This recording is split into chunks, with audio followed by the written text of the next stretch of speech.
À la Caisse d'épargne Rhône-Alpes, on a mis en place une carte de nos actions dans le but de mettre en valeur tous nos engagements sur l'ensemble de notre territoire.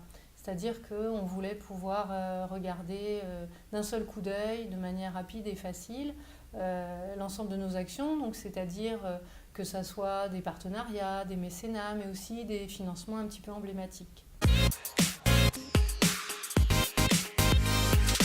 On a rencontré les marchés, on leur a demandé de sélectionner quelques actions emblématiques et à partir de là, on a construit une carte des actions qu'on a présentée via différentes thématiques pour que l'expérience de l'internaute soit un peu plus attractive. Donc on a eu des thèmes tels que l'innovation, le mécénat, le sport, la culture.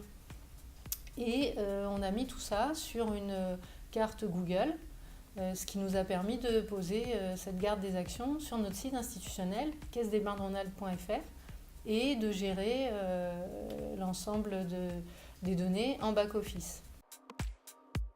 Aujourd'hui, on a à peu près 400 pictogrammes, c'est-à-dire que chaque action correspond à un pictogramme qui va nous permettre d'avoir des données telles que le nom de l'action, les coordonnées GPS pour la positionner sur la carte, un petit descriptif de quelques lignes, c'est assez court, c'est 200 caractères, et puis surtout la nature de notre engagement, c'est-à-dire un mécénat, un financement, un don. Ça nous permet donc, en rendez-vous commercial ou institutionnel, de présenter l'ensemble des actions de la Caisse d'épargne Rhône-Alpes.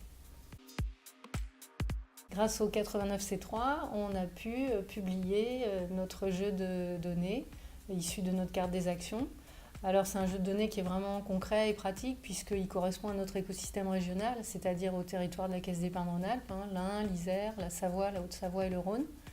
Et donc les données sont à disposition, elles sont particulièrement réutilisables parce qu'elles ne sont pas agrégées. Et maintenant, reste à tout un chacun à s'en saisir pour un usage à inventer.